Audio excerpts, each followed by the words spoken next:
Welcome back to the SLOBCAST. This is the weekly podcast where I talk about my life as a professional streamer. Before we begin, if you're listening to this on YouTube, you can also check us out on iTunes, Google Play, Stitcher, and watch my daily broadcasts every single morning starting at 8:30 a.m. Eastern Standard Time and Sundays at noon on twitch.tv/deadlyslob.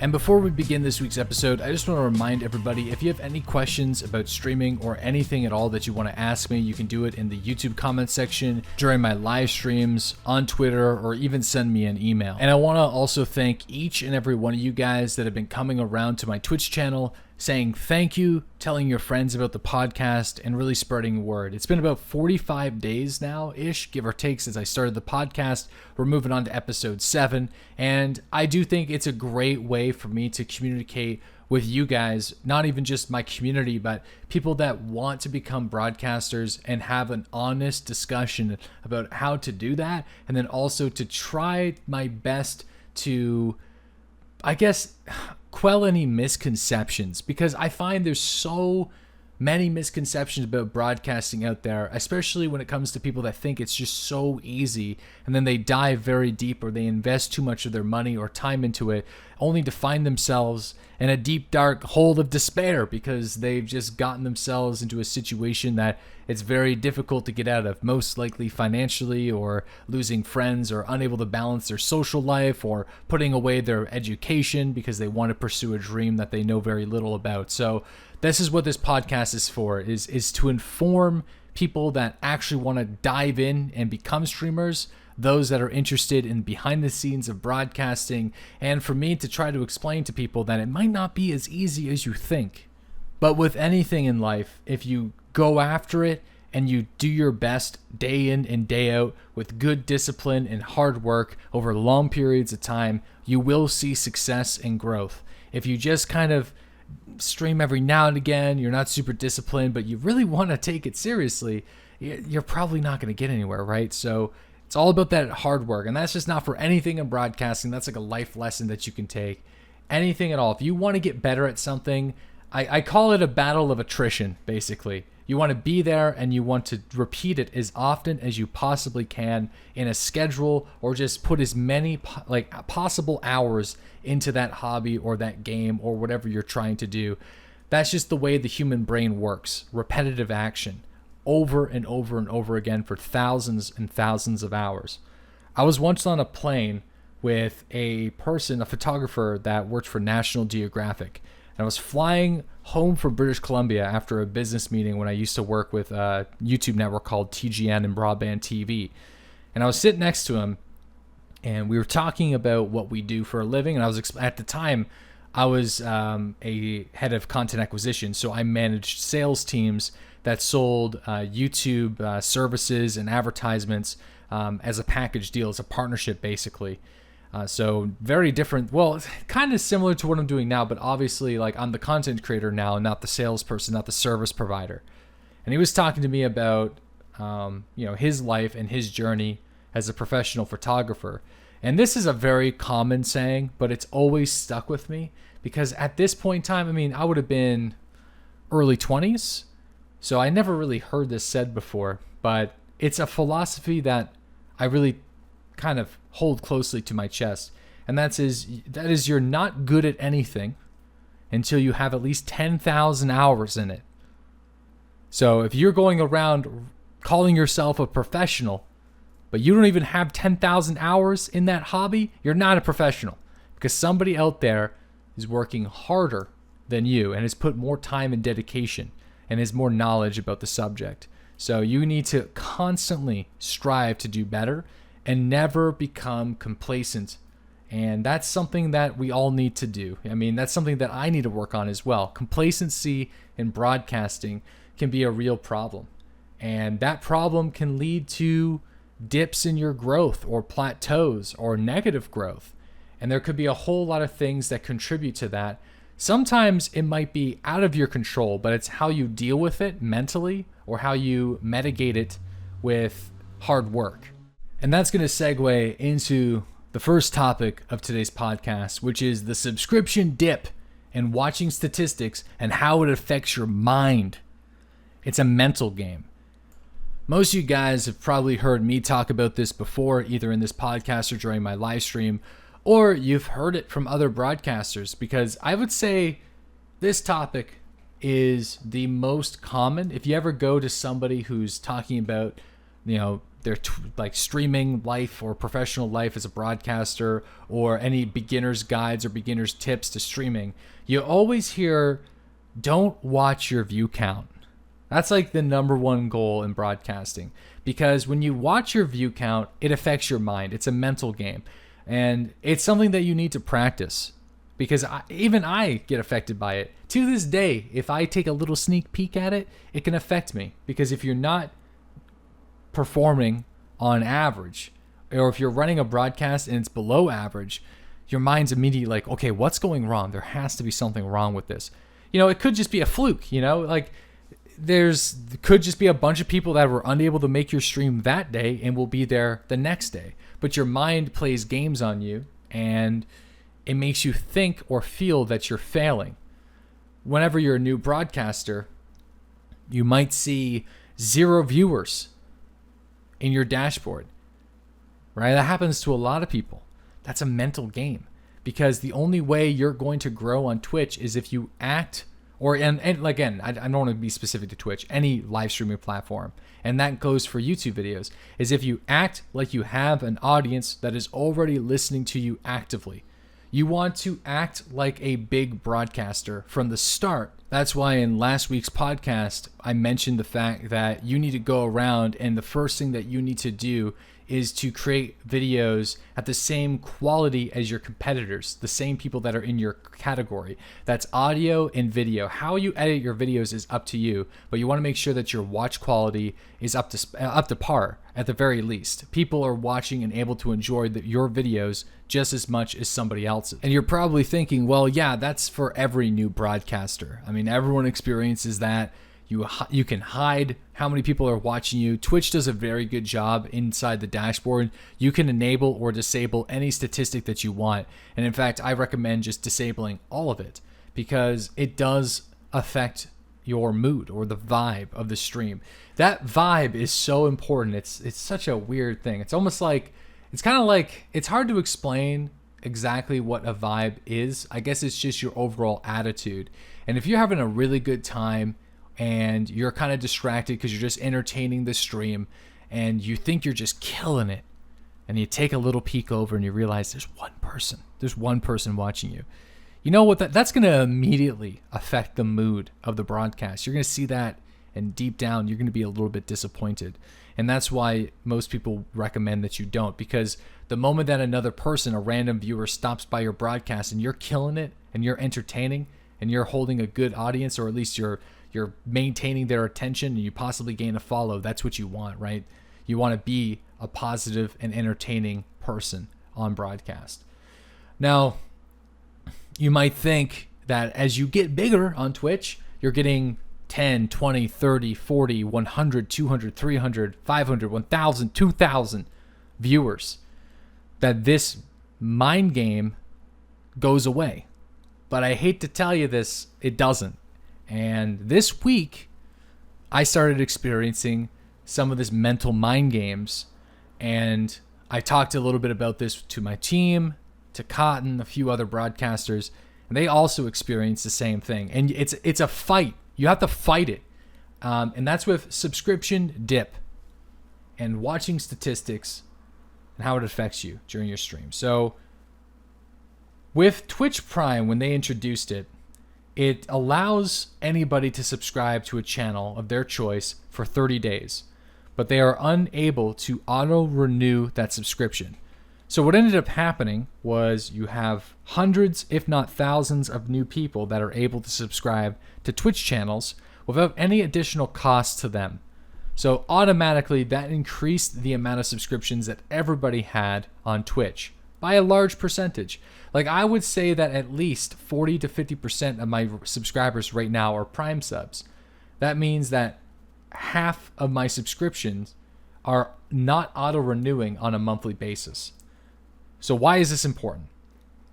Well, if you want to take a day off on Twitch, you're not going to be online. And if you're not online, then people are not able to drop their resub. And if people are not able to drop their resub, they might drop that resub on another channel or just might forget about it entirely. And you might lose out on that for 30 days, or you might lose that person entirely. So it's an incentive to keep like, this is unintentional, of course. Like, I'm not blaming Twitch for this, because, you know, obviously their goal for Twitch Prime is to just help as many broadcasters as possible, and that has been a massive success. So this is just a negative consequence of a very good system, but it incentivizes people to not take any time off because of how the resub system works. So that's why streamers like myself, you know, people that are full-time professional broadcasters, we really struggle with taking time off. Like, and you know, this is unhealthy. So I don't want to say this is a healthy way of looking at it. Of course, one of the best ways to grow on Twitch is to just be online as much as possible, but you can't sacrifice your own mental health or physical health. And a lot of us do that, unfortunately. And I've talked to this with my fiance. You know, if I'm taking a day off, I need a game plan. I need to know what's going on. I do not like wasting time.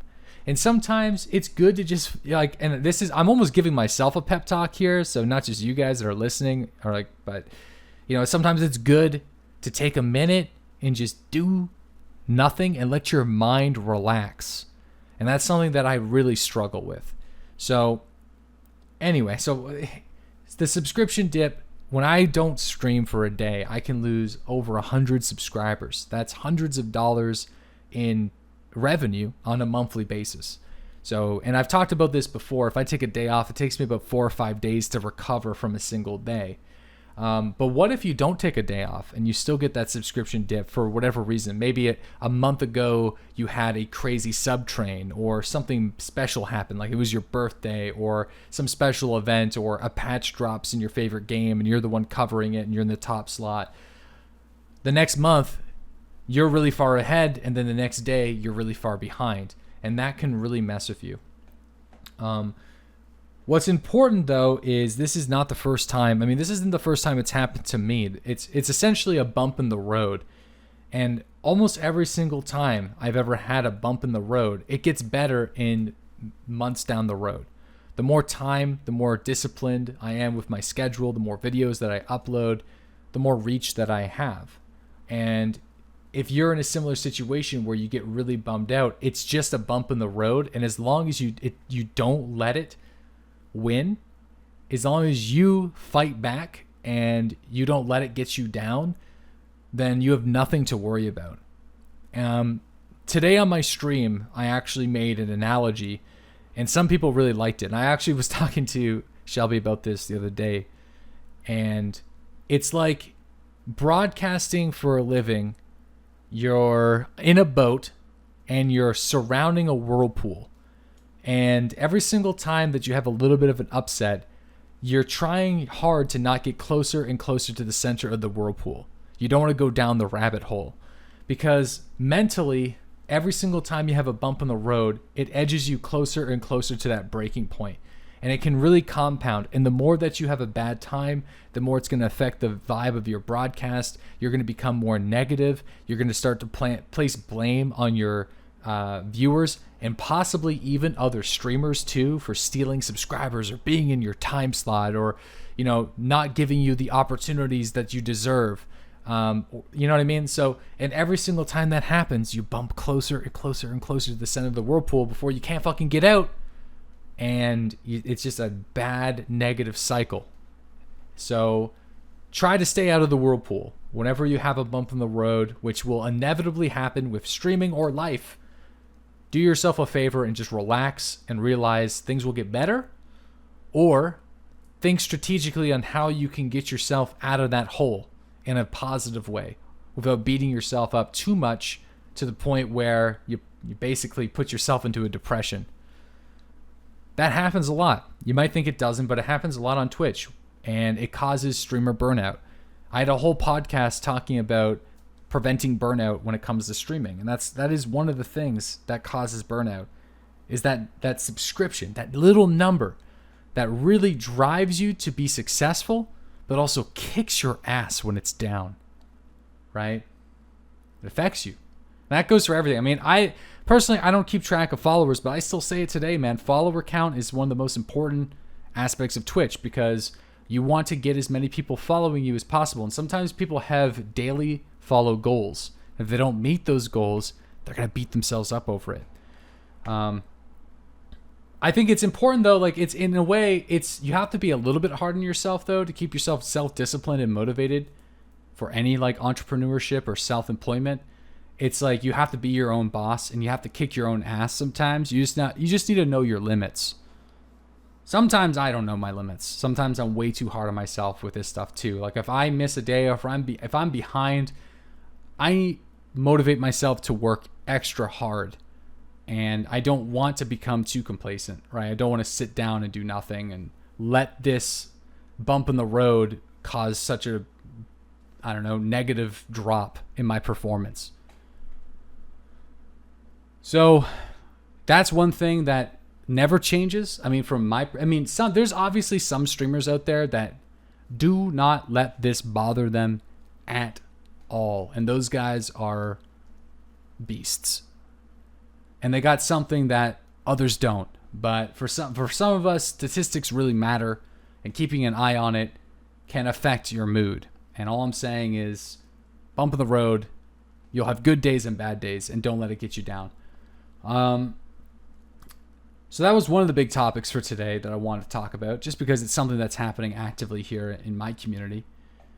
Another thing is I was getting questions on my philosophy on sponsored content.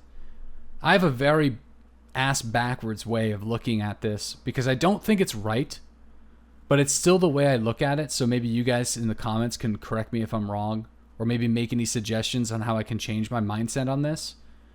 But I think I've molded my opinion on sponsored content over years and years and years of just watching people do it on YouTube and Twitch and just kind of face palming a little bit, but also seeing how that affects your community and your viewers and that relationship that you have with your audience. Now, don't get me wrong. I think it's really important to look for opportunities and to make money so you can make a living. But if you're already making a living, I mean, you can always aspire to make more money, but I find that there is diminishing returns with the amount of money that you can make and satisfaction that your viewers have, or like maybe not diminishing returns, but there's a line in this. There's a line that can be crossed where the more sponsored content that you do, the more irritated your viewers become. And although you're making money at the expense of your viewers' enjoyment. And that enjoyment can lead to somebody completely leaving your channel for good. And when they do that, the odds of you getting them back is very slim, right? And of course, whenever you do any new opportunity, you're probably going to be picking up new viewers. But are you going to be gaining more faces than you're losing, right? So it's good to do the odd thing. Like if you're doing a deal for a game, like let's say I'm a DayZ player and I'm playing a survival shooter, and there's another early access survival game out there that wants to pay me $500 to play their game for like 2 hours, right? It's kind of relatable because it's in the same category as what I'm doing. So, and it's a new game that I'm playing that people might be interested in. So it's kind of like a win-win. The viewers are looking at a new game that they might find interesting, and I'm getting paid for it. It's not really happened because I don't really take deals, but I'm just using that for example. And then you have somebody that is just like, you're a DayZ player and you get a mobile game app sponsor. And you get a lot of those, by the way, as a YouTuber, and you take every single one of them. So you're doing all sorts of sponsored content for games that are not even in your category, that make absolutely no sense. And you're basically selling your community's viewership in order to get paid. And people are like, well, what the hell is this channel about anyway anymore? I thought you were a DayZ guy, not this fucking, I don't know, mobile app loot box game that you're basically doing sponsored content for almost every single day. So that's the line, right? Of course, like you don't want to, you can do sponsored content, but just make sure that you don't make it your primary source of revenue. I don't think people could correct me if I'm wrong. You know, they could be like, nah, dude, like sponsored content is how I make a living. So obviously, and it's not affecting my viewership. So, you know, to each their own, I guess. I don't think having like individual sponsored hardware is too bad as long as you don't have too much of it, right? Like I think you need to focus on selling products that you actually enjoy. And I think as new streamers, this one's for you guys because I know I fell into that trap with G Fuel, is you're so excited that you're willing to almost accept any hardware sponsor or affiliate deal that comes your way. Because you're like, oh shit, I can finally maybe monetize a little bit of what I'm doing here. And you end up selling a product that is absolute garbage. And you realize that whenever you have to make like a promotional video, and maybe they won't pay you if you do constructive criticism in your promotional video, and then you have a bit of a problem. So do you compromise your bias to get paid? Or do you give your honest opinion and ruin the sponsorship? So the easy way to deal with that is just to not take any sponsors of product that you don't believe in. Recently, as an example, I got the best, to my knowledge, the best offer I have ever been given by a company that sells watches. I'm a Twitch streamer that plays Escape from Tarkov, and a watch company reaches out to me and wants to do a deal. It's an affiliate deal. I don't usually like doing any sort of deal unless there's money on the line, like actual money. Like if I'm gonna like use my viewership to, you know, promote a product, you guys, there's got to be some money there, or at least a giveaway or something where I can contribute back to my audience. Like if my viewers get like a discount code and we do a bunch of giveaways, they're cool with it. And if it's not every day, then they're fine with it. But affiliate deals are a little bit tougher because it's like a link in a box that goes below your stream that usually isn't that intrusive unless they want you to have their logo on your broadcast themselves. But this deal was like 40% sale commission on every watch you sell, plus a 10% discount code. That's a big deal. That's a lot of money, man. Like, and these watches, some of them are like $200-$300. I think on average the watches were like $100. So that's $40 per sale, let's say. Like that's a lot of money, right? The reason why I didn't take it, and I talked to a lot of different people. I've talked to my real life friends. I've talked to my fiance. I talked to other streamers, and I even talked to viewers. And it was like 70% were like, take it, do it. But 30% were like, don't. And you know why you shouldn't take that deal. Because I was already asking questions to get a bunch of different opinions because I already was thinking to myself, this is an amazing deal. I could make thousands of dollars doing something like this. All I gotta do is say, hey, you know, buy this watch, support the stream. Link is in the description box below. But even still, that bothered me because I knew I was sort of exploiting my viewership for personal financial gain. And every time I do that, I know I'm irritating somebody. Somebody's going to see through the bullshit, and that's going to ruin their vibe on the broadcast. And then that's it. I'm going to lose that person forever because sellout, basically. Nothing wrong with being a little sellouty. Don't get me wrong. Like, it's fine, but it just wasn't really something that I wanted to do. So that 30% knew how I felt about it deep down. Like, I couldn't relate to those guys. And that was enough to make me say no to the offer and move on. And obviously, if I go back at any time, if I change my mind, then I'll let you guys know on the SLOBCAST, because still, it's a pretty good deal. But I think at the end of the day, my philosophy on it hasn't proven me wrong at this point. And thanks to very generous Twitch subscribers and you guys who watch my YouTube videos with ad block off, like, you guys help the channel more than you know. Like, I actually personally, I use ad block. So if you're one of those people, don't worry, use it. I don't mind. But if you wanted to help support this YouTube channel or Twitch channel, turning off the ad blocker, you don't have to donate $1 to my stream or my YouTube channel. That's all that you need to do. dude with a motorcycle is driving by my house right now. But yeah, no, especially on Twitch too. You know, this is a new thing. Kind of bringing this back to Twitch. The ad revenue. I don't know if any of you guys noticed, but the ad revenue on Twitch has gotten a lot better. So if you are a supporter of a stream, but you don't really want to donate through PayPal and you don't really want to subscribe, just watch their ad. It's going to help a lot. The CPMs have increased dramatically to the point where I'm considering even uploading some of my videos to Twitch just to see how well they do, because the ad revenue, the CPM, is starting to get really competitive. And that's actually really awesome.